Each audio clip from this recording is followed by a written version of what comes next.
In the year 2020, 543,000 missing persons cases were open in the United States alone, the highest number since 1990, when a total of 663,000 missing people were on record.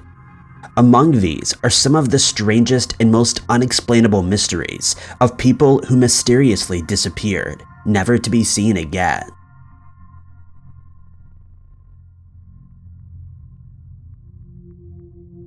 Maki Basil mysteriously disappeared on Friday the 14th of June, 2013. The 27-year-old woman from Fort St. James, British Columbia in Canada, was known as a quiet, introverted person, and so it came as a surprise to her family when she was heading out to a party alone that night, the same day that she had attended her aunt's funeral. She hadn't packed an overnight bag, which, according to her family, was out of character for her. She also didn't have any extra clothes or a makeup bag, and she didn't own a cell phone. She did, however, have a dark blue iPod Shuffle with white earphones on her.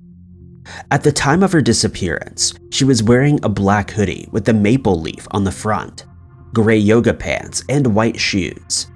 She stayed at the party, which was being held on the Tachi Reserve, just 20 minutes walk from her house, until just after midnight when she left with a man named Victor and her cousin Keith. They were headed to a hunting cabin after purchasing a 26-ounce bottle of vodka. At some point after leaving the cabin, the truck that they were traveling in got into an accident on Leo Creek Forest Service Road, and the two men claimed that she separated from them directly after the accident. Later that morning, Victor was seen walking down a street in Tachi with his clothes wet up to his chest. A truck driver would report seeing Maggie hitchhiking alone in Leo Creek later that morning. But that was the last time she was seen, and her fate after that is unknown. The Royal Canadian Mounted Police launched a search that lasted for 4 days, along with rescue teams and volunteers. The Tachi River and old logging roads in a 20-mile radius were thoroughly searched, but no trace of her or any of the items that had been with her that night have ever been found. Police consider it unlikely that she ran away, as she had her 5-year-old son and had a very close relationship with her siblings, but foul play has not been ruled out.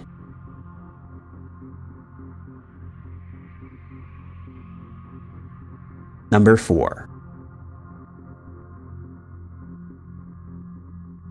A missing person report was filed on the 19th of February, 2011, in connection with the disappearance of Bethany Decker, a 21-year-old woman from Ashburn in Virginia. She had just returned from a week-long vacation to Hawaii with her husband, Emil, where they tried to work on problems with their marriage. Emil had been deployed in Afghanistan and returned home in January for a month's leave. On the 28th of January, after returning from Hawaii, the couple had spent the night at Emil's parents' house in Maryland, and the following day, she returned to the apartment that she shared with her boyfriend, Ronald Roldan. Phone records show that she then phoned her employer at Carrabba's Italian Grill in Centerville at 2:08 p.m., and she asked if she could work the evening shift. That would be her last phone call, as no other activity has been picked up on her phone since. She didn't show up for work that night, and she didn't attend her classes at George Mason University. However, her disappearance wasn't noted until 3 weeks later, since messages were still being sent to her friends via Facebook.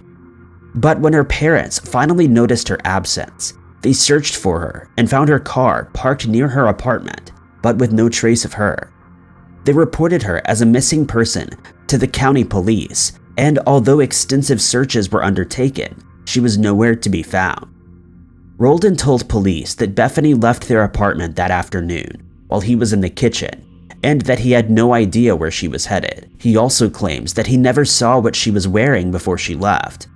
After leaving the apartment to make a withdrawal from an ATM, Roldan returned as he was supposed to babysit his children from a previous relationship that night. He told his ex-girlfriend that he wasn't sure whether Bethany would be coming back. When she returned to pick up the children a few days later, He informed her that Bethany hadn't come back, and she pointed out to him that Bethany's car was still in the complex's parking lot, but he stated that he didn't know why it was there. Police then launched an investigation into Bethany's Facebook activity, and it would come to light that both her and Roldan's accounts were accessed from the same IP address, and they believed that Roldan was impersonating her to hide the fact that she was missing. When a search warrant was executed at Roldan's mother's house, they found a key and a key fob belonging to Bethany's car. He would be arrested in 2011 after an attack on his ex-girlfriend, and before he could be deported back to Bolivia, charges were filed against him for Bethany's disappearance.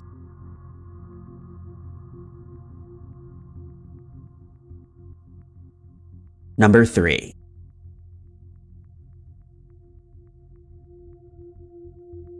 Theo Hayes, an 18-year-old man from Belgium, became a missing person on the 31st of May, 2019. He arrived in Australia in late 2018 on a working holiday visa, and his disappearance came 1 week before he was supposed to return home.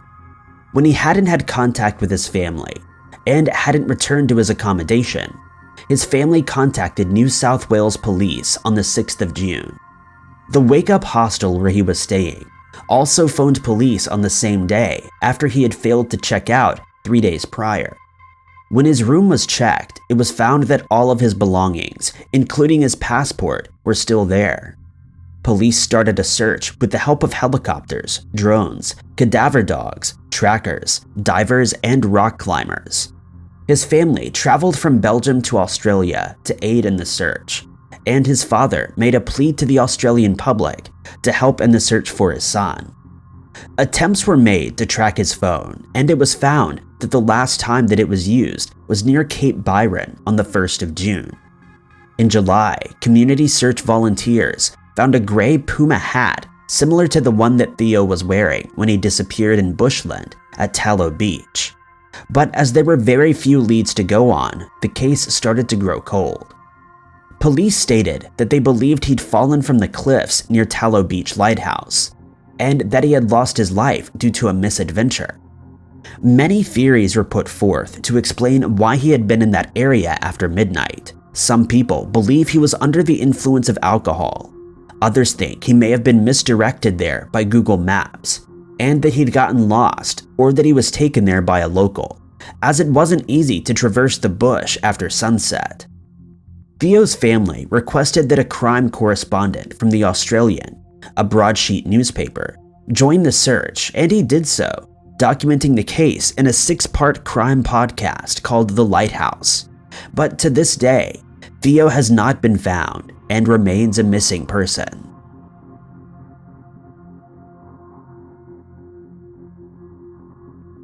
Number 2.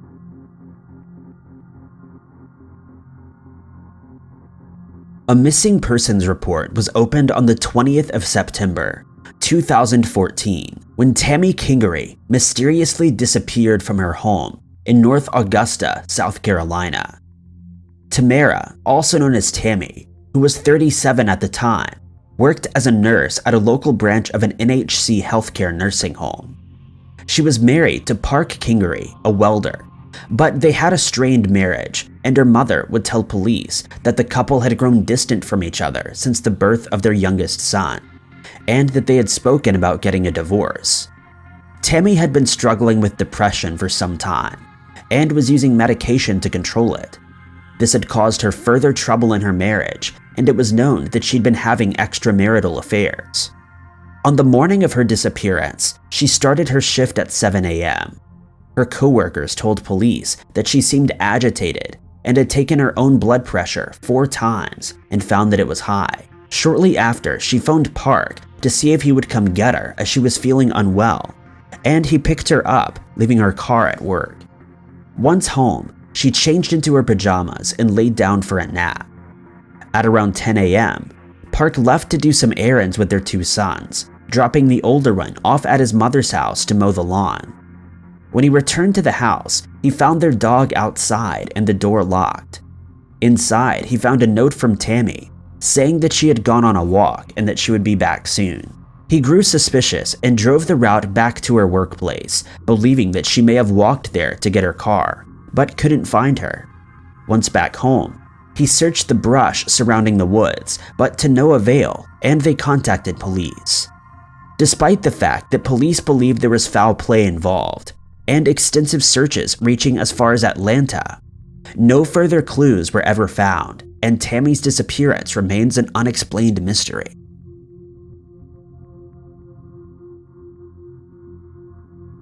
Number 1.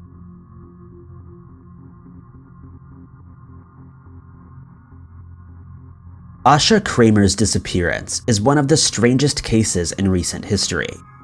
By the 21st of September, the 26-year-old had been awake for 5 days straight as she was suffering from a mental health issue. At the time, she was living with her boyfriend in California and had never experienced mental health problems. On the 20th of September, she was shouting incoherently and was taken to a nearby hospital in Fort Bragg. And once there, she became so uncooperative that the police had to be called for assistance. She would eventually be released without being evaluated or treated and was handed over into the care of her boyfriend and another friend who was visiting from Australia. They then drove towards Point Arena, stopping at the Rollerville Cafe on the way. While inside the cafe, her friend got up to go to the bathroom, and Asha decided to do the same a few seconds later. When the friend returned, her boyfriend told her that Asha had also gone, but she stated that she hadn't seen her in there. Neither her boyfriend nor her friend ever saw her again.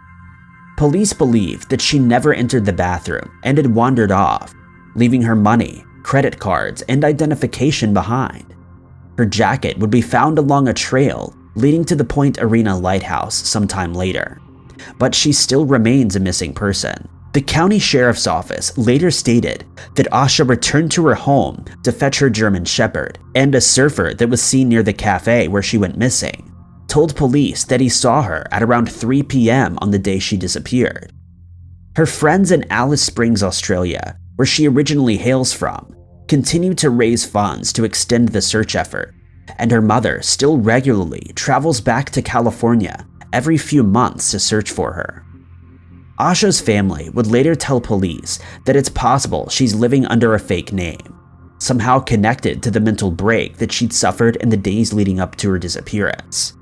In 2017, Asha's mother, Jeannie, was approached by Netflix and asked if they could produce a story on her disappearance. Her case was also covered on episode 18 of the Thin Air podcast, which is dedicated to covering missing persons cases. Thank you guys so much for watching. If you liked this video, be sure to hit that like button. Also, don't forget to subscribe and click that notification bell to keep up to date with all of our future uploads. But I've been Ty Knotts, and I'll catch you guys in the next video.